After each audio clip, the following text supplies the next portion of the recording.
The pick is in. The Carolina Panthers have made a selection in the 2024 NFL Draft. Alongside Locked On College football host Spencer McLaughlin, I'm Tenitra Batiste, and we are joined by Julian Council of Locked On Panthers to break down the Panthers selecting Jonathon Brooks with the 46th pick. So, Julian, where does Brooks fit in a somewhat already crowded Panthers running back room? Yeah, feels like this is bad news for Miles Sanders, someone who honestly wouldn't be on the roster right now had he not had a minus $2.75 million cap hit. Had the Panthers decided to cut him pre-June 1, he had a $2 million roster bonus that he also picked up. So the Panthers now could save some money if they do a post-June 1 cut. It would be less than $1 million. But this feels like bad news for a running back who the Panthers signed last year to the highest free agent running back contract last offseason, who then proceeded to have a very bad season, the worst season he's had so far in the league. Chuba Hubbard took over as the running back 1, and right now on paper is considered the top back in that room, but also entering into the final year of his rookie deal. Now Jonathon Brooks comes in. I don't expect that he would be behind Miles Sanders if Sanders sticks around, and you also have Raheem Blackshear in this running back room. It looks like Brooks is going to be at worst the number 2 back in Carolina, at least a tag team, the way the Panthers plan on being stubborn with their run game under new head coach Dave Canales, with him and Chuba Hubbard there in the backfield. Now, you have a guy in Brooks who had to sit behind Bijan Robinson, Rashawn Johnson, but hey, that might mean fresh legs for the Panthers. How much of an advantage does that give to Brooks in this Carolina run game?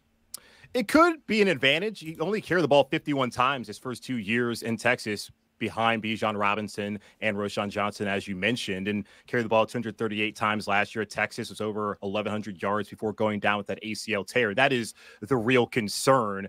Ian Rappaport was on NFL Network earlier tonight breaking down that Brooks is on schedule to be prepared for training camp, should be all clear by July 1st. But there, of course, could be a setback. We'll see if he's able to come back and bounce back and be ready to go once the season really begins as far as being a contributor. So we'll see. It's nice to have a running back to not have as much wear and tear as you see typically a lot of these backs do. And once they fall off, they fall off. And that appears to be the case with Miles Sanders last season, as he was also dealing with a groin injury. So it's nice in theory. Only 3-year player, didn't run the ball a lot his first 2 years. Yes, it's an ACL tear, but they say it's a clean ACL tear for whatever that's worth. So the hope is that he can come in for 4 years. And as far as I see it, 4 years, get out, get another one. For more on the Panthers, subscribe to Locked On Panthers on YouTube or wherever you get your podcasts.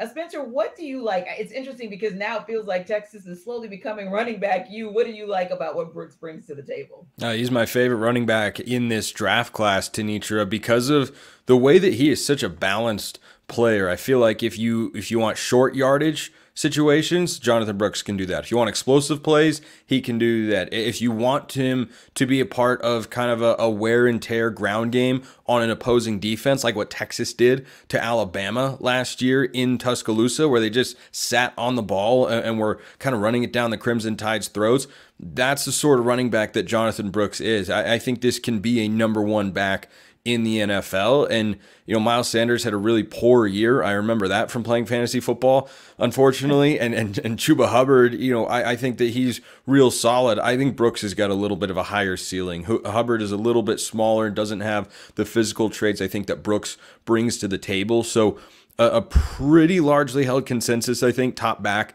in this draft class. A little surprising the Panthers pick him up given the depth of running backs they already have on the roster. But if they give him the opportunity, he can be a really, really good feature back.